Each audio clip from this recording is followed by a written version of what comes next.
It was one of those restless evenings at the downtown five-star restaurant, the kind of place where chandeliers dripped with gold light and the smell of seared steak and expensive wine lingered in the air. Waiters moved like clockwork, their uniforms pressed to perfection, their smiles trained and practiced. At table 9 sat a man named William Gray, a millionaire tech investor known not for his generosity, but for his arrogance. Everyone in the restaurant knew him, the type who snapped his fingers for service, left his watch on the table so everyone could see it, and treated people like background characters in his own story. He was there with a few of his business partners, all laughing too loudly, talking about deals and yachts and the poor souls who don't work hard enough. And then she walked up, Nia Carter, a young black woman in her mid-20s, balancing a tray of crystal glasses with perfect grace. Her smile was genuine, soft, not forced, the kind that felt real even when surrounded by pretentious chatter. She'd been working at the restaurant for 2 years, saving money for grad school. But tonight was different, because William had already decided he was going to have some fun. When Nia approached, he leaned back, smirking. "Hey, sweetheart," he said, his tone oily. "You look like you could use a break. How about I make your night interesting?" Nia didn't flinch. "What can I get you to drink, sir?" she asked politely. William grinned at his friends, then turned to her. "Tell you what," he said loudly enough for nearby tables to hear. "If you can serve me in Chinese, I'll give you $100,000. Cash." The table erupted in laughter. His friends clapped. Someone said, "She probably barely speaks English, right?" The laughter stung the air like static. Nia froze. For a brief second, the laughter cut into her like a blade, but then something in her eyes changed. Calm, composed, powerful.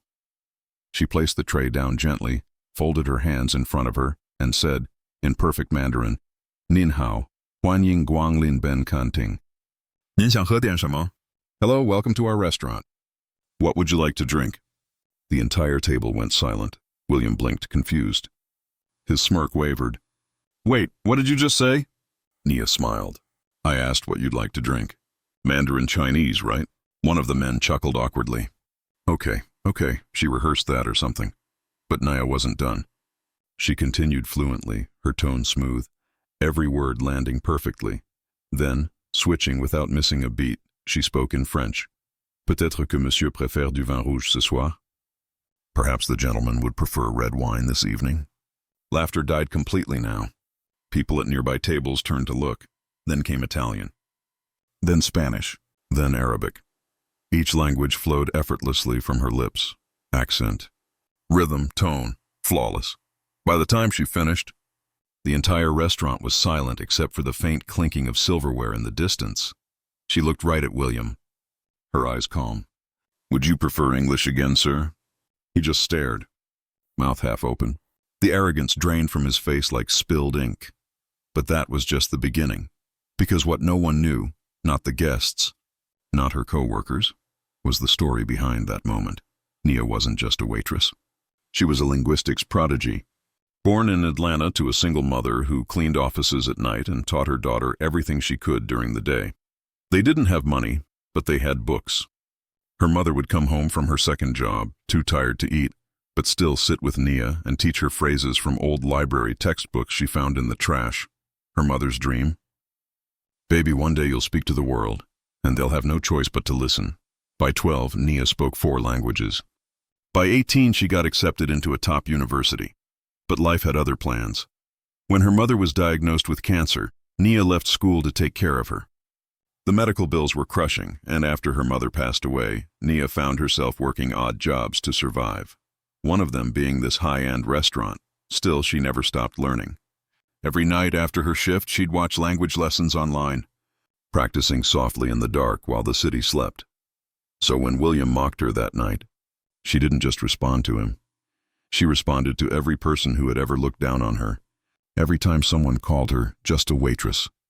Every time someone underestimated her brilliance because of her uniform or the color of her skin. After that moment, you could feel the tension shift in the restaurant. William's face turned red. He tried to laugh it off.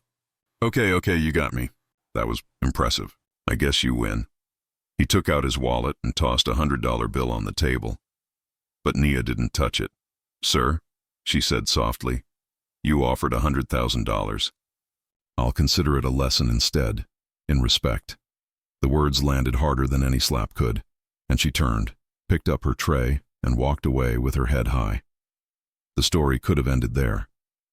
But fate had something extraordinary planned. Among the guests that evening sat a quiet older man, a regular no one paid much attention to. He always came alone, sat near the back, tipped well, and listened more than he spoke. His name was Dr. Stephen Liu, a retired linguistics professor and philanthropist. After dinner, he approached Nia at the bar as she was polishing glasses. "Excuse me," he said gently. "Was that Mandarin you spoke earlier?" She smiled shyly. "Yes, sir. And a few others." He chuckled. "A few others? I counted at least 7. How many languages do you speak, young lady?" "Fluently?" 9, she said, almost embarrassed. "Learning 2 more." Dr. Liu's eyes widened. 9 languages and you're working here? Nia nodded. "Grad school's expensive. I'm saving up. I want to study intercultural communication, maybe work for the UN one day." The old man smiled, eyes glimmering. "What's your name?" Nia Carter." He extended his hand. "It's a pleasure to meet you, Nia. Let's stay in touch."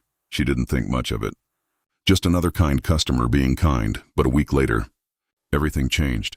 It was a slow afternoon when the restaurant manager called her into the office. "Nia," he said, smiling oddly, "you've got mail." "Certified letter. Looks important." Her hands trembled slightly as she opened it. Inside was a formal letter and a check. For $100,000, attached was a handwritten note. "Respect cannot be bought, but dreams can be funded. I saw how you carried yourself that night. The world needs more people like you. This isn't charity. It's an investment in someone who's already rich, in heart, in dignity, and in brilliance. Use it to finish your studies." Stephen Liu, tears filled her eyes. She covered her mouth, shaking. That night, when she got home, she sat on her bed, the check trembling in her hand, and whispered, "Mom, we did it." A year later, the story of the waitress who spoke 9 languages went viral after a customer posted a video of that fateful moment on TikTok. It spread like wildfire, millions of views, news outlets calling it the lesson in humility the world needed. William Gray tried to apologize publicly, saying he'd learned his lesson about assumptions. But by then, no one cared about his apology. Everyone was talking about her. Nia was interviewed on national television, her story touching hearts across the world. Universities reached out, offering scholarships. Nonprofits offered partnerships. She started giving motivational talks about kindness, respect, and the hidden brilliance of everyday workers. 2 years later, she stood on a stage in Geneva, wearing a sleek gray suit, speaking to delegates from dozens of nations, this time as a UN Cultural Liaison Officer. Her voice echoed through the grand hall. "Calm and powerful. In every language I've learned," she said, "there's a word for kindness. It may sound different, benevolence, misericorde, arahma, shanliang, but it always means the same thing. The strength to see people not for what they wear, or where they work, but for who they are inside." The audience rose in a standing ovation. Cameras flashed, and somewhere in that crowd, an older man with kind eyes smiled quietly, Dr. Liu. But perhaps the most poetic part came months later. Nia received a letter, handwritten, unmarked, from William Gray himself. "Nia, that night you taught me more than my entire career ever did. I built my empire thinking money made me powerful. But the truth is, power without respect is nothing. I've started a foundation, in your name, to fund education for multilingual students from underprivileged backgrounds. I don't expect forgiveness, but I wanted you to know. You changed me." Nia folded the letter, tears welling again. She placed it beside her mother's photo on her desk and whispered, "See, Mom, you were right." The world listened. Months passed, and her story became more than viral content. It became a movement. Restaurants, hotels, and corporations began holding Respect in Service days inspired by her. Language schools named scholarships after her. Young black girls wrote to her saying, "I want to be like you someday."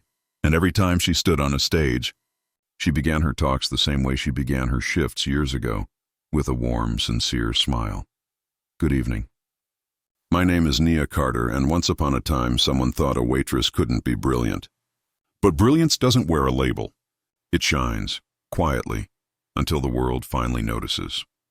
As the music swells and the camera fades, remember this: kindness, humility, and respect are universal languages. They cost nothing to speak but change everything when heard. If this story touched your heart, don't forget to like, comment, and subscribe to Kindness Trend, where we share true stories that remind us no act of kindness is ever wasted.